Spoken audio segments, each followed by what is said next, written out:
ఎందుకు ఇవాళ కేటీఆర్ మీద కోపం రేవంత్ రెడ్డికి? ఏం చేసిండని కేటీఆర్ ఎట్లనన్నా చేసి జైల్లో పెడదామని చూస్తున్నాడు.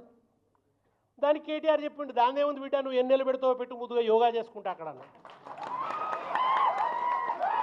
ఆయన జైల్లో యోగా చేస్తే ఈయన రోగం తిరుగుతుంది ఇక్కడ. ఆయనకు అది తెలుసు, లోపల భయం అవుతున్నది, పీకుతున్నది, ఎద్దునా వద్దా ఎద్దునా వద్దా.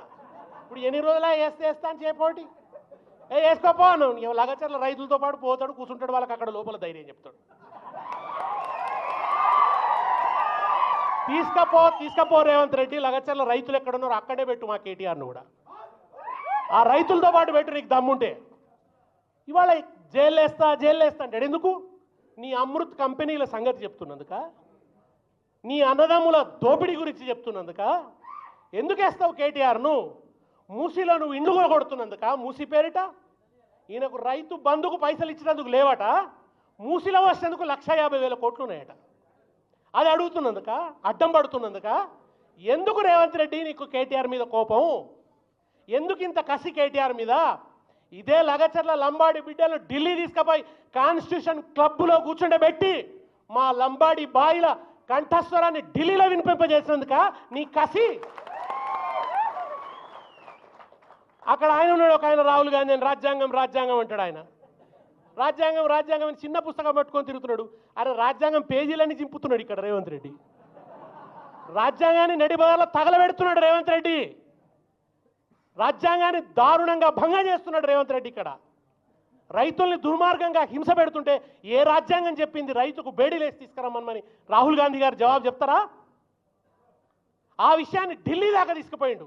ఇవాళ రాహుల్ గాంధీ కూడా నోరు పడిపోయింది మాట్లాడేందుకు. అక్కడ ఆయనకు మాట దానికి జవాబు చెప్పేటువంటి పరిస్థితి లేదు. ఇవాళ మేమేమన్నాం? అసెంబ్లీలో లగచర్ల లంబాడి బిడ్డల మీద జరుగుతున్న అమానుష హింస మీద చర్చిద్దాం, స్టేట్ టెర్రరిజం మీద చర్చిద్దాం. ఈ స్టేట్ ఒక టెర్రరిస్ట్ లాగా మారింది, ఈ ముఖ్యమంత్రి ఒక టెర్రరిస్ట్ లాగా మారిండు.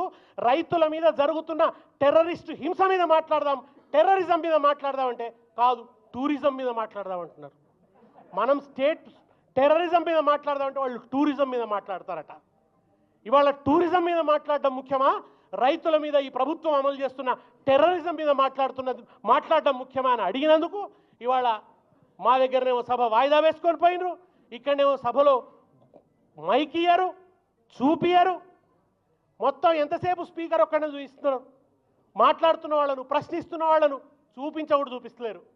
నువ్వు కెమెరాల మాటను దాక్కోవచ్చు, అసెంబ్లీలో మా మొహాలు కనబడనీయకపోవచ్చు, కానీ అయినంత మాత్రాన లగచర్ల మట్టిలో ఉన్న ధైర్యాన్ని మాత్రం నువ్వు రూపుమాపలేవు రేవంత్ రెడ్డి.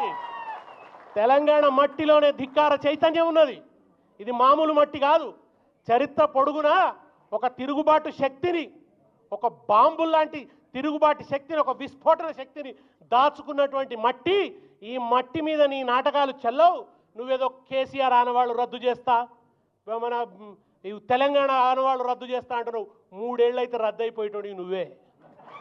ఇంకా 3 ఏళ్ళు అయితే నువ్వు రద్దు, నీ చట్టాలు రద్దు, నువ్వు తెచ్చినటువంటి ఇవాళ ఇక్కడ అమలవుతున్న రేవంత్ రెడ్డి రాజ్యాంగం కూడా రద్దు అవుతుంది.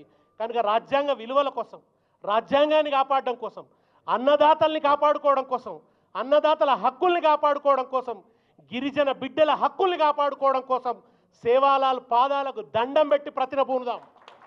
లగచర్ల బిడ్డలు విడుదలయ్యేదాకా విశ్రమించేది లేదు. కొంతమంది మాట్లాడుతున్నారు, వెనుక బీఆర్ఎస్ ఉన్నది, వెనుక మేము మాట్లాడతలేమని మేధావులట. అంటే ఏమై చేసేది ఉండే? ఎవడు ఉండేది లేకుండేనా? అనాథల్లాగా వదిలిపెట్టేది ఉండేనా? లగచర్ల లంబాడి బిడ్డల్ని అనాథల్లాగా వదిలిపెట్టాలా? వాళ్ళని ఎవరు మాట్లాడకూడదా? వాళ్ళ కోసం ఖచ్చితంగా ఉంటుంది మీకు గులాబీ జెండానే అండగా ఉంటుంది. మీరు విడుదలయ్యేంత వరకు ఈ గులాబీ జెండా విశ్రమించదు. లగచర్ల లంబాడి రైతులకు అండదండ భారతీయ రాష్ట్ర సమితి గులాబీ జెండా. మీకు ఆ గులాబీ జెండా అండదండగా ఉంటుంది. వాళ్ళు విడుదలయ్యేంత వరకు మేము పాటలు పాడతాం, మాటలు మాట్లాడతాం, నిరంతరంగా ఒక్క నిమిషం కూడా విరామం లేకుండా మీకోసం పోరాడతాం.